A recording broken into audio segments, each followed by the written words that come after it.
Good morning and welcome again to all the attendees. I'm Roberto Calabresi from Kyoto Club. Today we can proceed with another appointment with our webinars of the project Sustainable Civil Society Dialogue for Sustainable Development. Today the theme is climate mitigation and adaptation strategies. For the first part of the webinar, the speakers are myself and Eugenio Barchiesi of Kyoto Club. Then on the second part, hello. On the second part, we have Giovanni Fini from Bologna Municipality, and again Piero Pellizzaro from Milan Municipality. I think that's it. That's all. I just can give the screen to Eugenio for the first part of this webinar. I will start today with the first part of this webinar about climate change mitigation and adaptation strategies, with the part more focused on the European Union facts and figures about it. Actually, it's perfect timing because we have here in Rome today, I don't know how the weather in Turkey is, but today here we have 20 degrees in the 4th of February. So let's say the climate change effects are here around us. So I will start first with a brief overlook about the international framework. As you can see here, we have the Paris Agreement, which still is, after 5 years, the reference of the climate change international global commitments. So the Paris Agreement has been adopted in 2015, as I said, 4 years and something ago. As of today, all the 197 members of the United Nations Framework on Climate Change have signed it, while 187 parties have ratified it. There are still some countries who have not ratified it. As we all know, Turkey is one of them, but I won't go through this since we discussed it already with our colleagues from Turkey about the situation. I mean, it's everybody hope that also Turkey will ratify it soon. I just wanted to show you how the measure emittents have committed for climate change to reduce their greenhouse gases emissions. As you can see, while USA and Europe have commitments that refers to absolute emissions, even though USA refers to the emissions of 2005, while EU to the 1990. China and India refers to the emission intensity of the gross products. So it's slightly different, since this referring to the emission intensity does not mean that the absolute emissions should be reduced as the same amount of USA and EU. So this is something that demonstrates how at international level, global level, the approach is different. By the way, of course, the central aim of the Paris Agreement is to strengthen the global response to the threat of climate change by keeping the global temperature rise this century well below the famous target of the 2 degrees Celsius above pre-industrial levels. And to pursue efforts to limit the temperature increase to 1.5. This new target was considered as very ambitious at the time, while after the 2018 report by the International Panel of the United Nations on climate change, that is a panel of scientists, they pointed out that this should be absolutely the new target, so 1.5 degrees instead of 2. The Paris Agreement, of course, requires all the parties who ratified it to put forward the best efforts through nationally determined contributions, the NDCs, the so-called NDCs. The EU has been the first major economy to send its intended national determined contribution, so INDC, on 6 March 2015, so in advance of the Paris Agreement. So which are the targets? The signatories have agreed to reduce the CO2 equivalent emissions as 40% by 2030, and by 80–90% by 2050, compared to the levels of 1990. As I was telling before, these are different levels, different references. Anyway, as I said before, the 2018 IPCC report pointed out that first, the Paris Pledge are not enough as of today to reach even the 2 degrees target, and that 1.5 degrees is the limit to avoid the no coming back turning point. I mean, this, to not reach a level of part per millions of CO2 equivalent emissions in the atmosphere that would lead us to a no coming back point.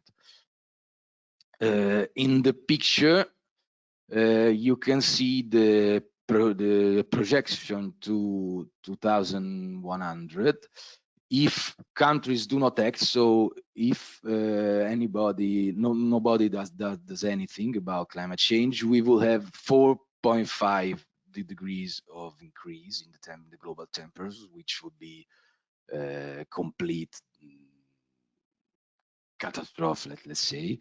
But also, following the current policies, we will reach anyway 3.6 degrees. I mean, these are projections. Is an example of the projection that have been doing. There are some scientists, some researchers on climate change who have even worse projections. Someone who have better ones. I mean, we chose the one in the middle, let's say. So these are trustable numbers, let's say. And in the end, you see, based on Paris Pledge, that's what I was telling before, we will reach anyway 2.7 degrees of increase. So it is still not enough. So why 1.5?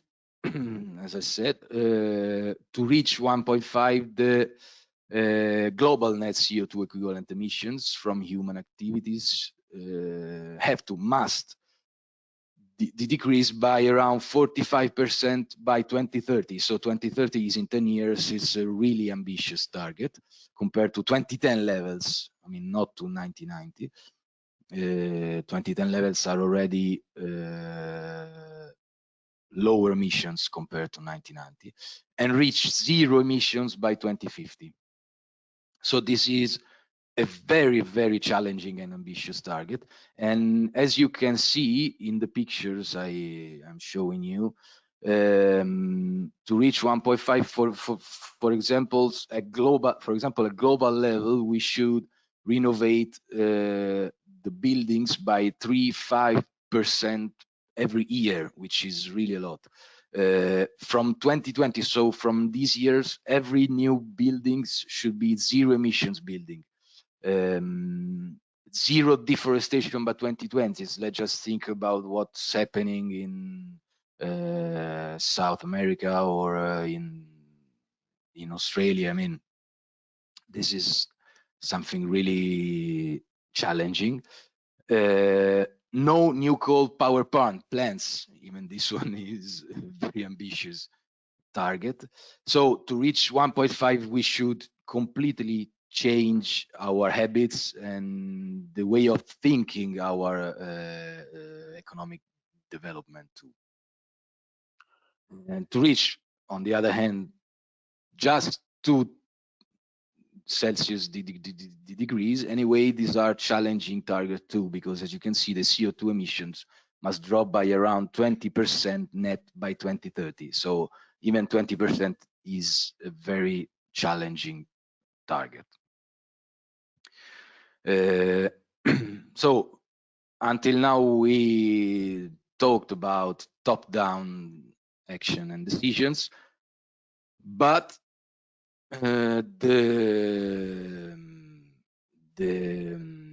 let's say the most important action, on my point of view, the action that is forcing at global level the governments to at least demonstrate that they are doing something, is the bottom-up action, the massively joined campaigns calling for more action on climate change all around the world.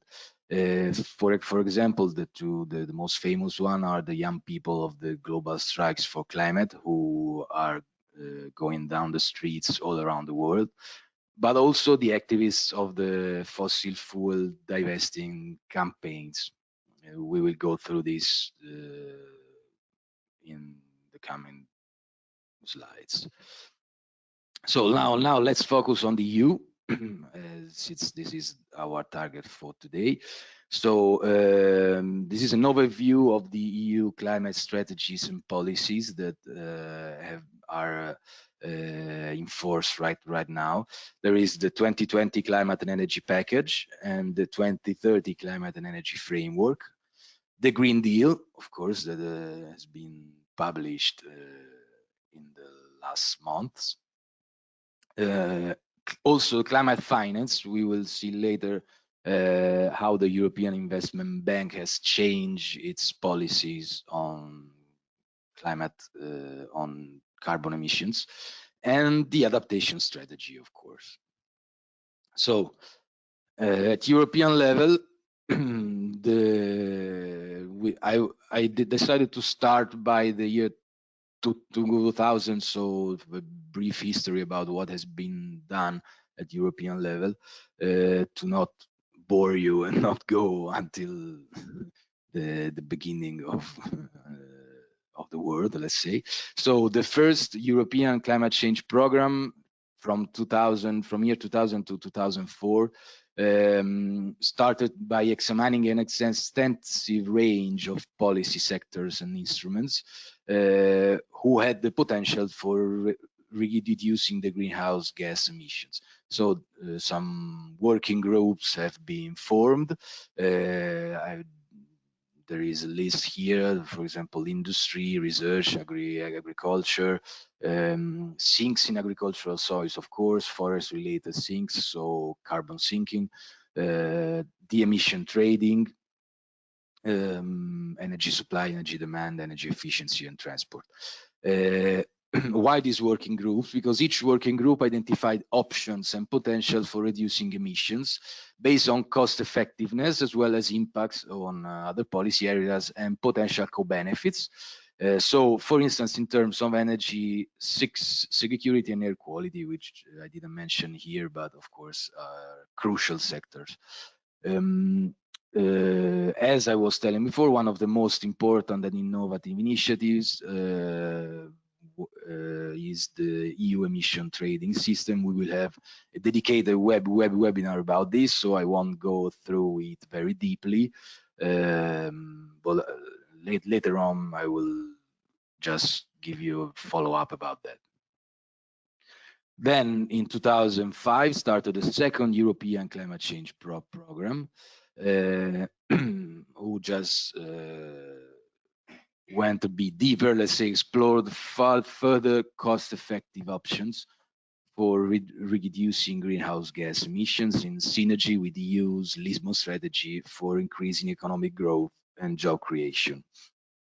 So there are some new sectors here, some new working groups focused, for example, on aviation, on CO2 and cars, reducing greenhouse gas emissions from ships. So the additional measures were investigated on flexible mechanisms, for example, agriculture, sinks in agricultural soils, forest-related sinks, and the actions identified during the first phase, of course, were further developed for example, the E2 mass energy audit and management scheme, or the motor challenge initiatives, the promotion of renewables in heating applications.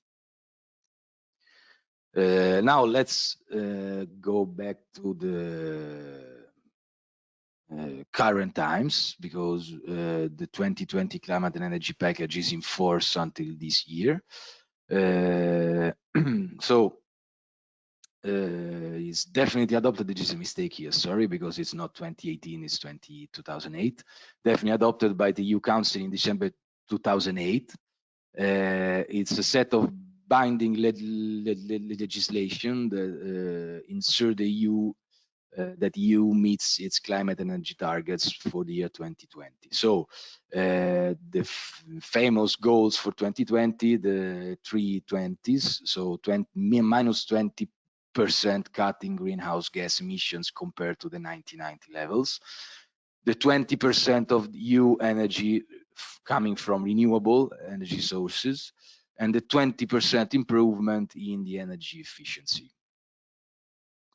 To meet these targets, the EU adopted many tools. I just give you a few examples of them. The emission trading system that I already mentioned before is the EU's key tool for cutting greenhouse gas emissions from, of course, large-scale facilities in the power and industry sectors, as well in the aviation sector, as I already told you before. The ETS, so-called ETS, covers around the 45% of the EU's greenhouse gas emissions.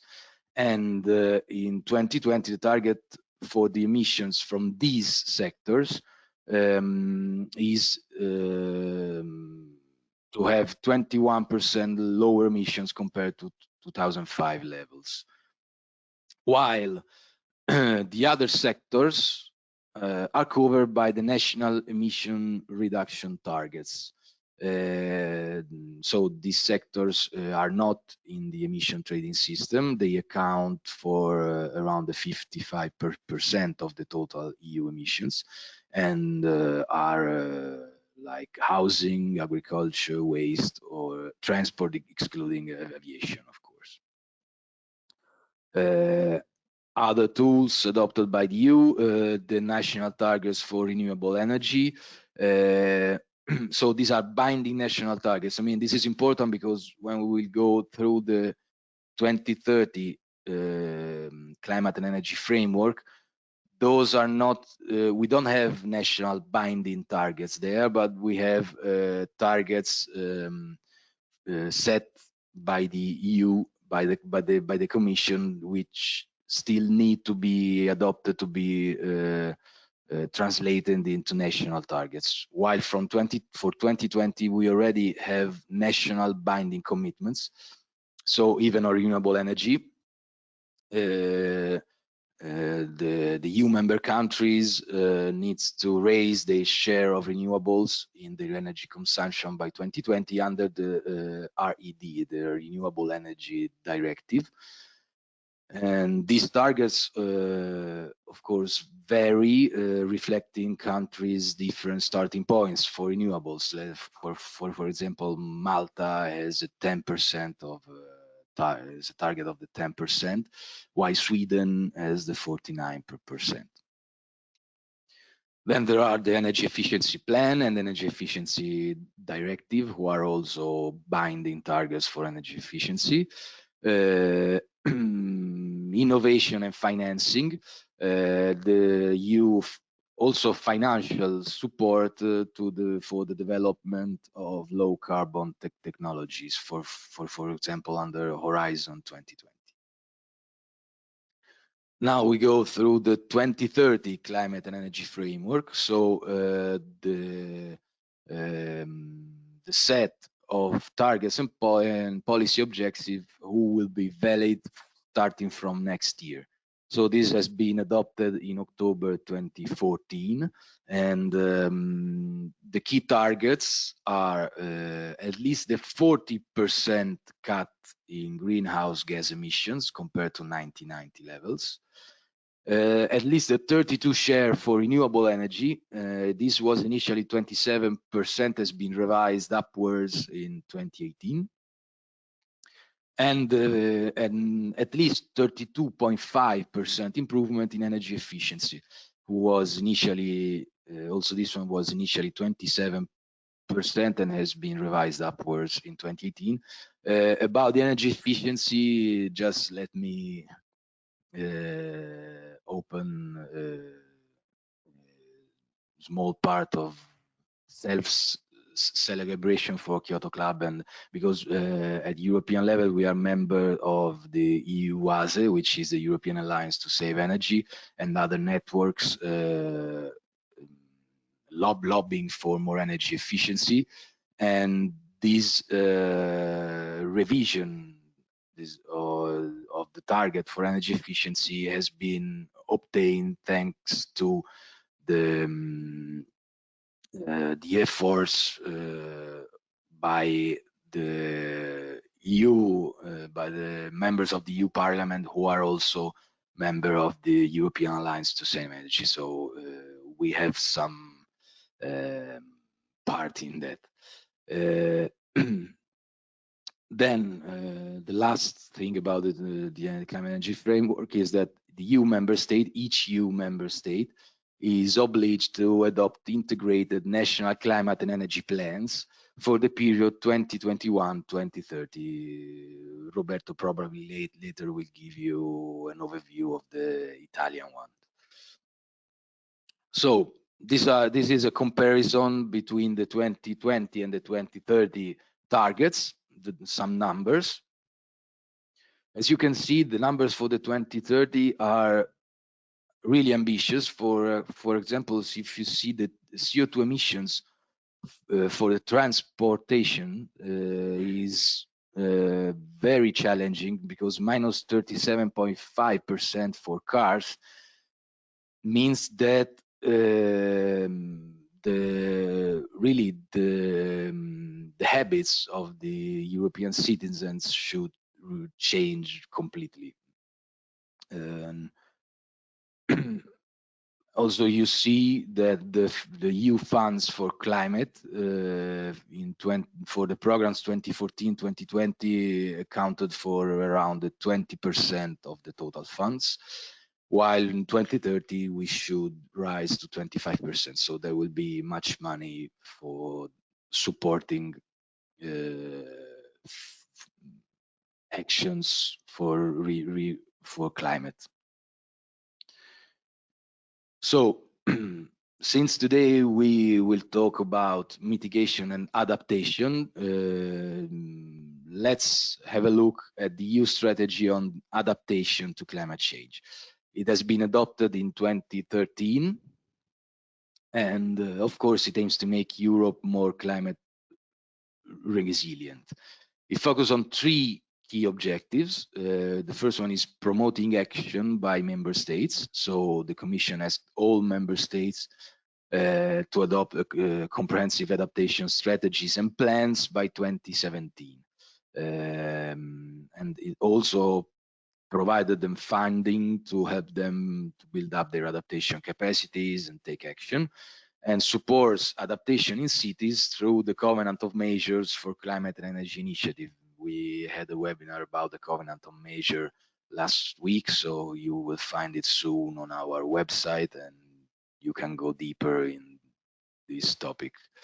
The other key objective is the climate proofing action at EU level, by further promoting adaptation in key vulnerable sectors like agriculture, fisheries, the cohesion policy, ensuring that Europe's infrastructure is made more resilient, and promoting the use of insurance against natural and man-made disasters. This for Italy is very crucial instrument, and I know that Turkey also is being hit hard by climate change. So insurance against natural and man-made disasters is very important in my opinion. The last objective is a better informed decision making, of course addressing the gaps in knowledge about adaptation and further developing the European climate adaptation platform, which name is Climate Adapt.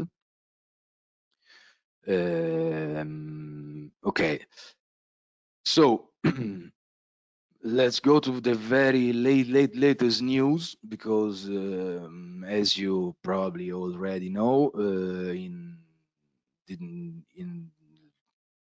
1 month ago, more or less, in December 2019, the president of the EU Commission, Ms. Ursula von der Leyen, presented the European Green Deal, which established as long-term objective the EU intends to be climate neutral in 2050. So, to achieve that, the Commission will propose a European climate law, turning the political commitment into a legal obligation and, of course, a trigger for investment.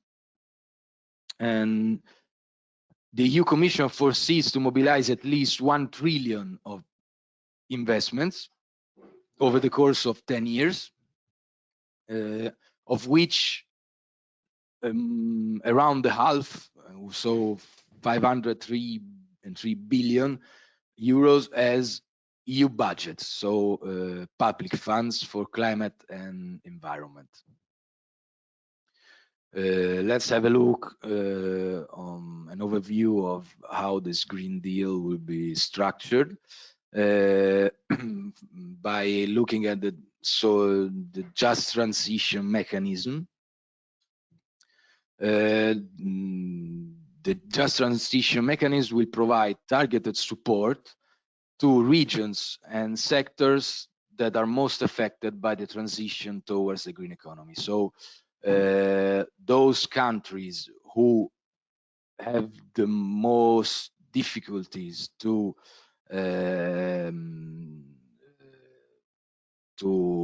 implement the transition to a green economy model, let's say, will be helped with this JTM, with this mechanism. It will help to address the social and economic effects of the transitions. It will focus on the regions, industries, and workers, so single citizens who will face the greatest challenges. And at least 100 billion euro will be mobilized for the just transition mechanism through what? Through, of course, first financial support. So there will be established a new just transition fund of 7.5 billion, who is expected to generate at least between 30 and 50 billion of investments. There will also in InvestEU, a just transition scheme will be established, mobilizing 45 billion of investment, and a new public sector loan facility with the European Investment Bank, backed by the EU budget, is expected to mobilize between 25 and 30 billion of investment. So the attractive conditions, although there will be for private investors by risk sharing for both public and private investors, of course. Transition plans for beneficiary regions to steer the investments, and just transition platform will be built to provide technical assistance, advice, and support. The investment plan of the Green Deal, as I said before, 1 trillion of investment is supposed to be mobilized over the course of 10 years. But you know, we also say, okay, these numbers are mobilized investments, so it's not public funds, it's not money directly invested, but it's actions taken that are expected to mobilize. Well, in this case, really the half of the EU budget, the half of this investment plan should be covered by EU budget, so directly by public funding. So as I said before, there will be technical assistance to help investors in selecting sustainable projects. The capital from EU and national budgets, so the public funding, the 25% of the public funding will be addressed for climate measures. There will be attractive investment conditions, so stimulating green investments with support from the European Investment Bank. And there will be, I mean, the 30% of InvestEU will be dedicated to projects that fight climate change. So additional measures to facilitate and boost green public and private investments.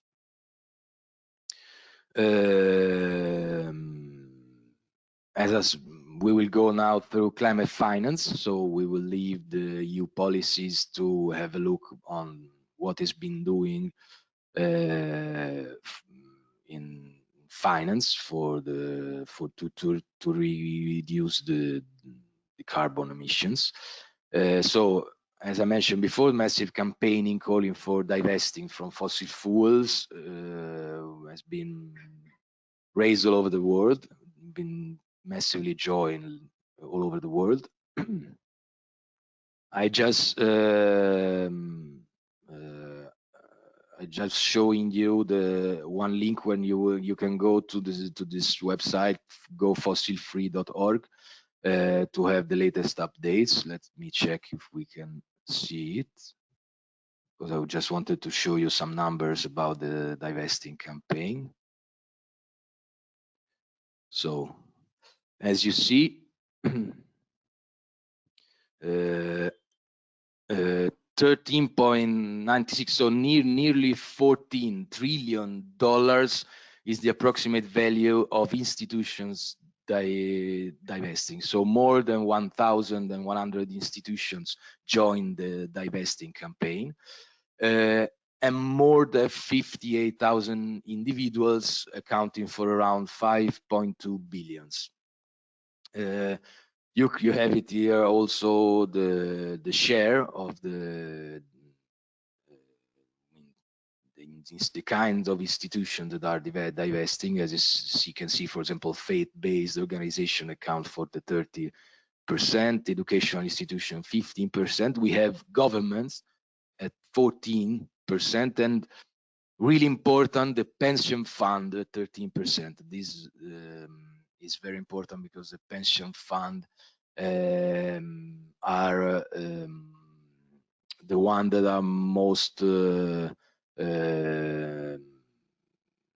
considered by the investors. So very big numbers. We'll go back to the presentation. Okay. So going back to the EU, the last numbers we have is for 2017, but the last years are more or less the same. So EU is the world's largest contributor to the international climate finance. As I said, in 2017 we had slightly more than 20 billion euros for public money.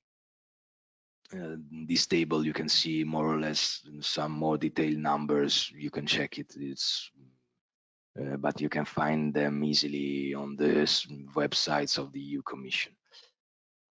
So the European Investment Bank, until, I mean, I didn't report it here, but until 2016, massive campaigns have been put in place all around Europe, calling the European Investment Bank to divest from fossil fuels. And after 3 years, in last November, a very big change, I mean, at least this is how it looks like, in the policy of the IB, occurred, let's say, because the EIB agreed a new energy lending policy, which has the following priorities. It will end financing fossil fuel energy projects from the end of 2021, so from next year. Future financing will accelerate clean energy innovation, energy efficiency, and renewables. The EIB group financing will unlock €1 trillion of climate action and environmentally sustainable investment in the decade to 2030. So it is more or less the same number we've seen for the European Green Deal. So these are important numbers. Then the EIB group will align all financing activities with the goals of the Paris Agreement from the end of 2020, so from the end of this year. Finally, this is the last slide. I won't bore you any longer. I just wanted to leave you with some notable news. Nice news that we have from Netherlands, because in the end of last year, on the 20 December 2019, the Netherlands Supreme Court has upheld the ruling ordering the country's government to do much more to cut carbon emissions. I mean, this was a fight started 6 years ago for climate justice, started in 2013 by the non-profit Agenda Foundation. There is the link to the news from the Guardian. You can have a look. By the way, it's the first time that we have a country called for acting more on climate, and so this is some signs of hope for all the climate activists. Thanks a lot to everybody for listening to me.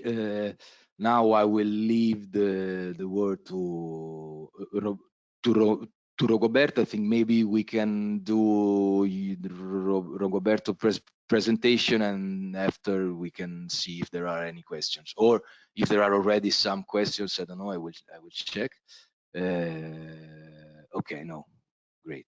So I think we can go on with Roberto, and then if there are some questions, we will read them and try to answer to you at the end of our speeches. Thanks a lot again. Okay, thank you, Eugenio. Thank you very much. My presentation will be a little bit shorter than Eugenio's, and I will try to show and explain the process, how a country of EU can meet the 2030 EU targets on climate change. I think I can go on and show you the process of Italian national the process of how Italy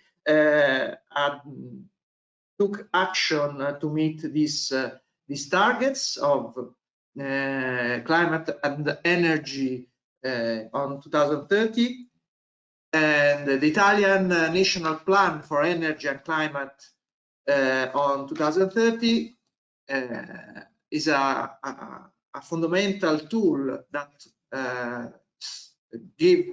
that marks the beginning of an important change in our country's energy and environmental policy towards decarbonization.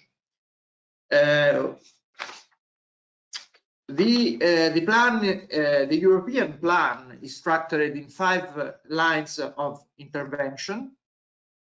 The process started on 2014 with the European Council of 23 and 24 of October that has approved the strategy for the Union of Energy in coherence with the 2030 Energy and Climate Framework approved by the European Parliament.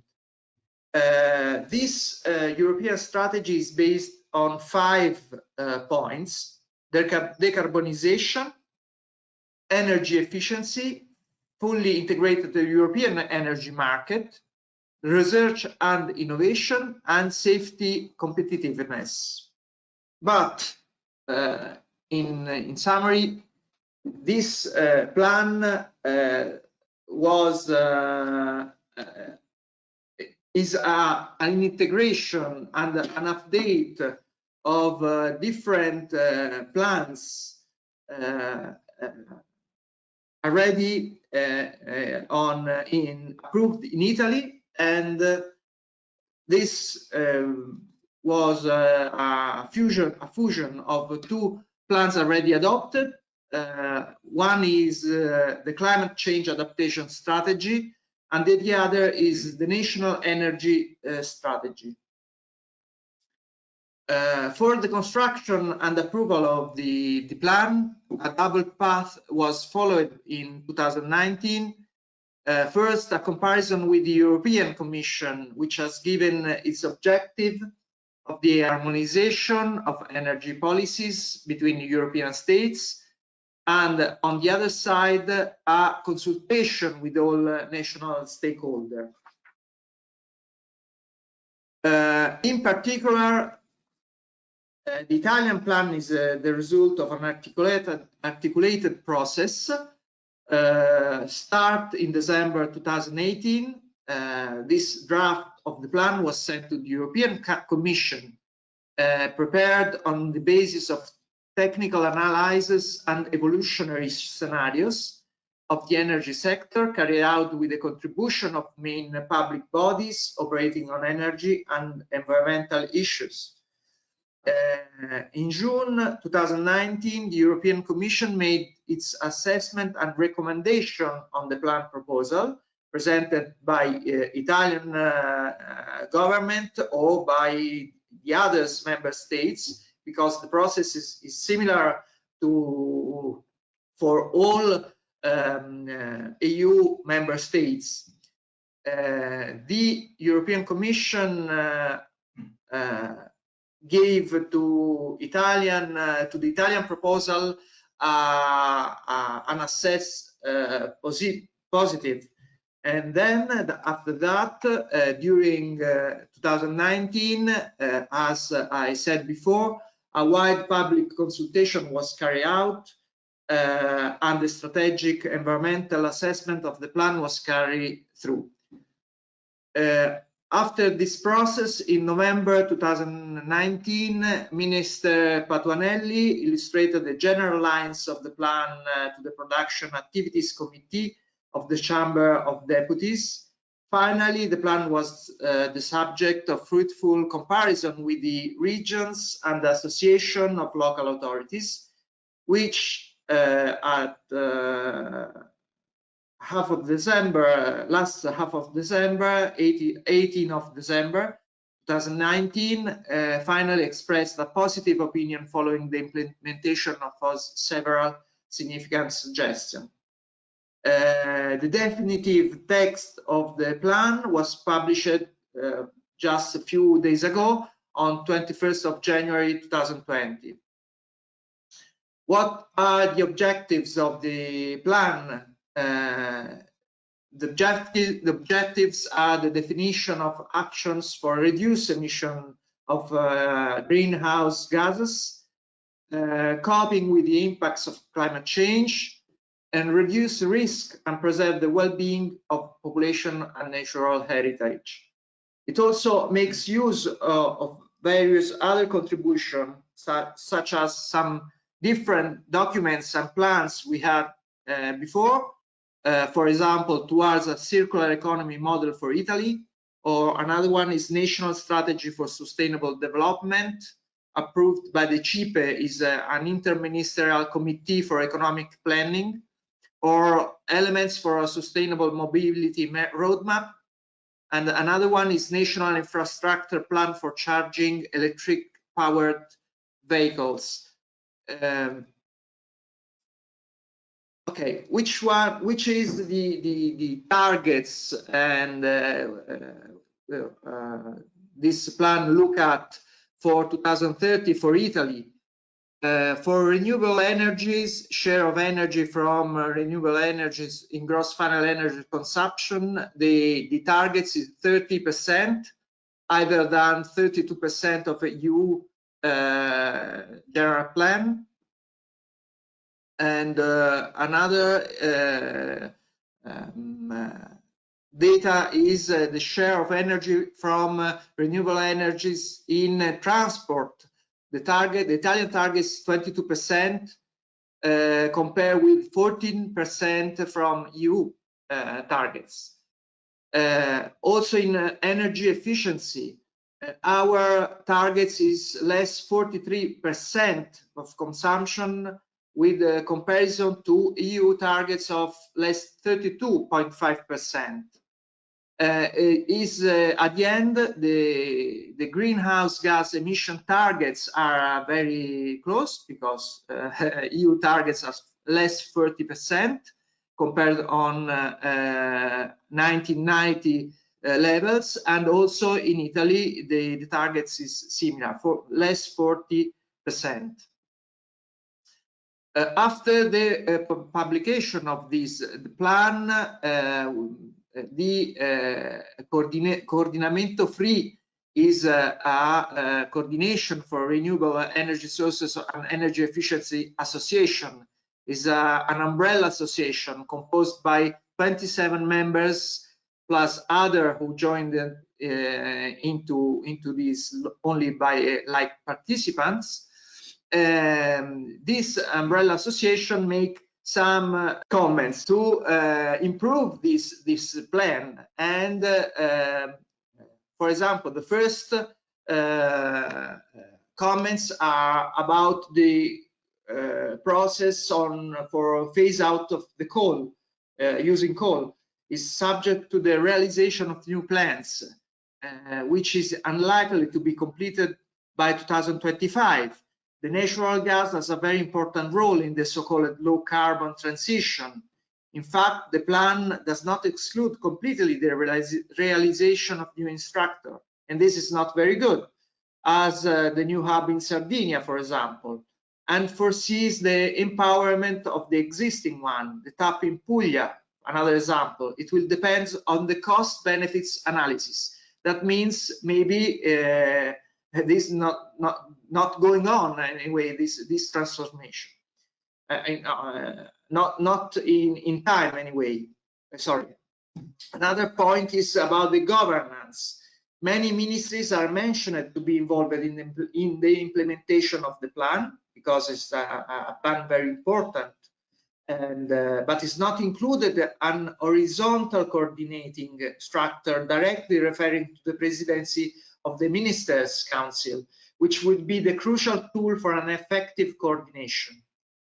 Another point is a good point, is the foreseen modification of the current regulations and legislation for faster authorization paths. Another point is the renewable energy production sources. Share of the gross final energy consumption is reduced to 55% compared to the 55.5 foreseen in draft version. We had a reduction of the objective of the targets. Considering a rule of common use, the rate of the renewable energy is the gross final energy consumption should be the double of the electric one, -1%. If you consider the 30% for the electric rest, it should be 59% instead of 55%. Maintaining the 55% will force to pursue even more challenging targets. They are already very ambitious for heating and cooling. Another point, number 5, a good point also is the updates compared to the draft version related to the green, hydrogen, and many more details about energy efficiency in buildings. Number 6, about energy efficiency. The measures mentioned in the plan are mainly inadequate to the very challenging objectives on the consumptions. From 144 in 2020 to 155 in 2030 for the primary gross energy consumption, and from 116 to in 2020 to 104 megatep in 2030 for the final gross energy consumption. No news about the energy efficiency certificates, which represented a great tool in the past years and need to now to be updated. The plan refers also to waste and circular economy. However, only the waste management is mentioned, while it is not explained that the circular economy is completely different approach that applies to the whole life cycle of a product. I think I'm finished, and it was a short presentation. Hope that was clear, and I'm waiting for questions. We have a few minutes, 5 more minutes for answer a question. Thank you. Okay, it's Eugenio here. There is a question asking, I would like to ask, do you know what amount of 2020 targets are achieved? Well, I can answer. I mean, we don't know the exact numbers for every EU member state, of course. Maybe we know something about Italy.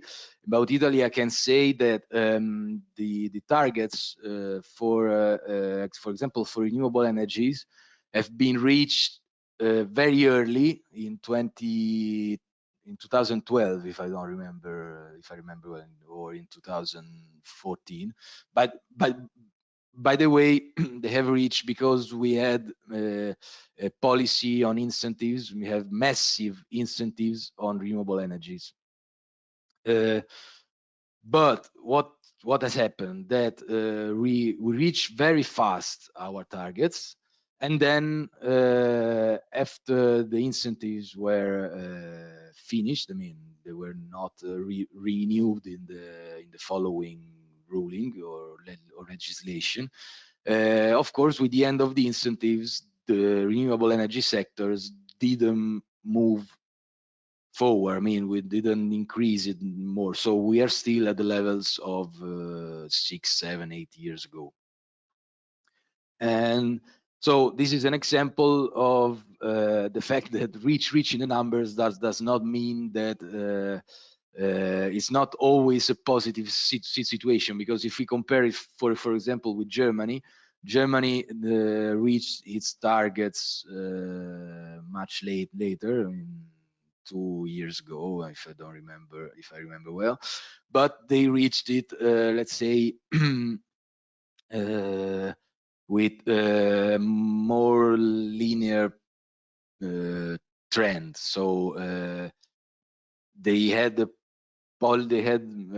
policies on incentives more better designed. So right now they are continuing to increase the share of new renewables with the same trend that they had at the beginning. So I would say the 2020 targets are more or less achieved all around the EU member states, but there are some member states who achieve them in a way that they are already prepared to reach the 2030 targets, while some other member states, for example Italy, need to redesign their legislation to find a way to achieve the 2030.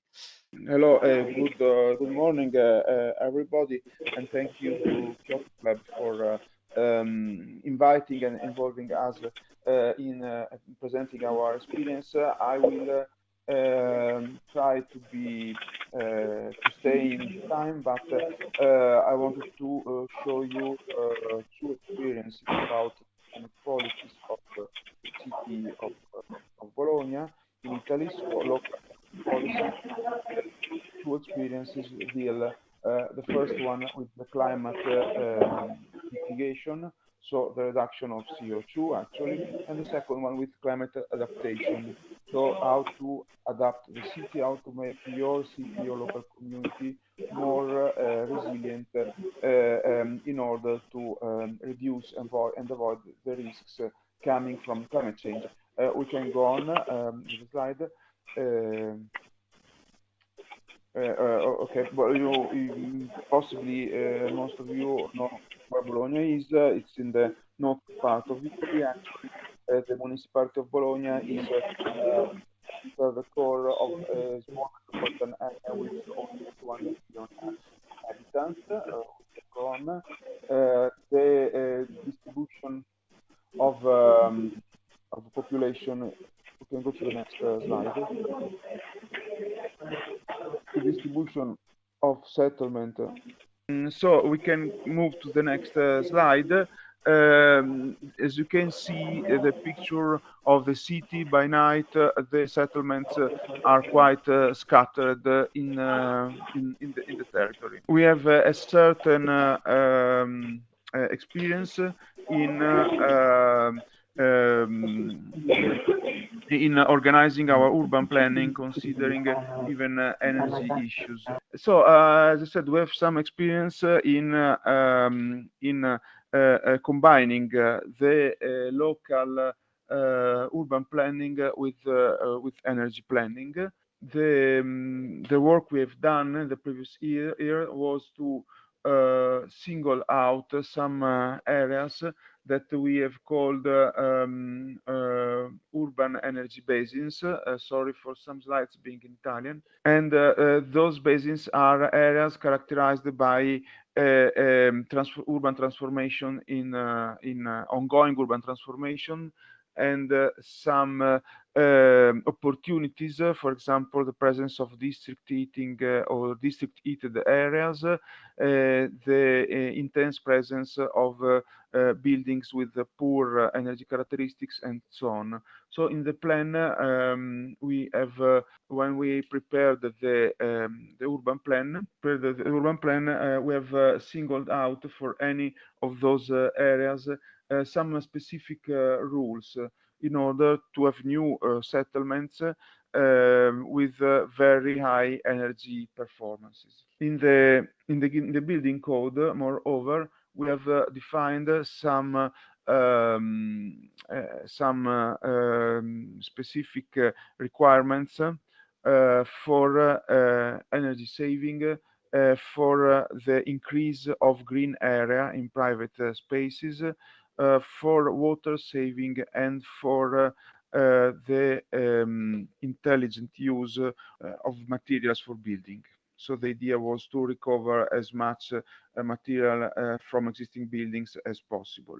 And what we've done was to foresee the possibility of building bigger volumes in case of in case the project showed that those requirements were fully respected. So there were some high levels requested. If the project could meet those high levels, then there was a bonus, an increase in the volume you could build. What about our energy planning? We have some energy planning framework. It has been already discussed in previous presentations. We have even a local framework, so both regional and metropolitan energy strategies. Within this framework, we have started developing our Sustainable Energy Action Plan, which dates back to 2012. So it's a rather old instrument. We are now developing the new one right now. As you already know, this plan has been prepared within the European framework of Covenant of Mayors. So I don't think it's you need to repeat what Covenant of Mayors is, but what is important is that this initiative of Covenant of Mayors was a very big success among Italian cities, and Bologna was one of those cities who signed the covenant and started preparing the plan. The idea was that the actions of our plan should be as much as discussed with the stakeholders, especially as possible. So we did a very deep involvement process. This is just an image of the starting meeting of this process in order to make everybody feel like he or she is a real actor of the plan. The pattern of consumption in Bologna is almost is this one. The pattern of CO2 emissions, sorry, which is more or less energy consumption, is more or less this one. So as you can see, the 28%, so almost 30%, is consumed in offices, in tertiary, in commercial building, while the 35% is emitted in existing residential buildings. So if we sum those two bigger parts of the cake, we obtain that 65% of CO2 emissions are produced by energy used in buildings, both services and residential. And this shows how important it is for cities to take the lead in the climate actions. As you can see, there are some other parts of the cake which are important as well, such as transports, industry, and so on. Okay, I think we can stop with this slide because with this presentation and skip to the other one, because after this the presentation will be shared. You can have a look at it or send questions, but after this you just have a detail about the actions and so on. So we can go to the second presentation about the adaptation plan. Okay. So I just was saying that we have an adaptation plan as well, but you can find the information on internet, or we can organize a further webinar if useful. But it's nice to stay on to be more specific on our energy plan, just because I think that even if there are so many different elements among Italy, Turkey, and other countries, but I think that there are even more common elements. So it's useful to enter into the details. For example, I mentioned that the two sectors which are more energy demanding in cities are related to buildings, namely services and residential. What about residences? Actually, you can see that the problem is not the amount of energy consumed in residences, but the fact that this energy, mostly heating in Bologna, this energy is consumed in a very ineffective way. Which means that new buildings should consume 90, now even less. This slide is not updated, 90 kilowatt hours per square meters per year for heating, while the average building, the average existing building, so included a new one and old one, obviously, consume almost twice. So the real problem is not the consumption, but the fact that most of the energy used for heating is wasted. So there is a huge possibility for reducing the consumption in heating. What are the barriers for that?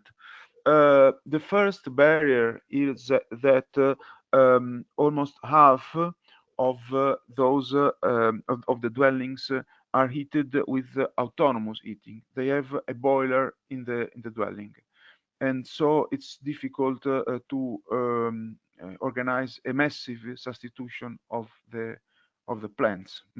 Only half of the dwellings are heated by a central boiler or district heating. Another element is that most of the dwellings, 65 actually, are owned by occupants. So if you look at the building, a multi building with many flats, the building has as many owners as flats actually, and this means that it's very difficult to intervene in hard way, because there is not a single owner who takes care for the investments and who takes care for changing the structure of the building, but it's up to the decision of many people. Some of them are old people, some of them are not rich people, and so when we come to spending a lot of money, it's quite difficult. The rate of intervention on buildings is approximately 5% every year. It's a very rough number, but it's quite it's a good approximation, and it's more or less the same in all Italy. This means that if we achieve a good energy performance of all the 5% of buildings every year, it will take us 20 years to achieve a good energy performance of the whole city. Obviously, this is a very basic calculation, but just to say that we need to speed up.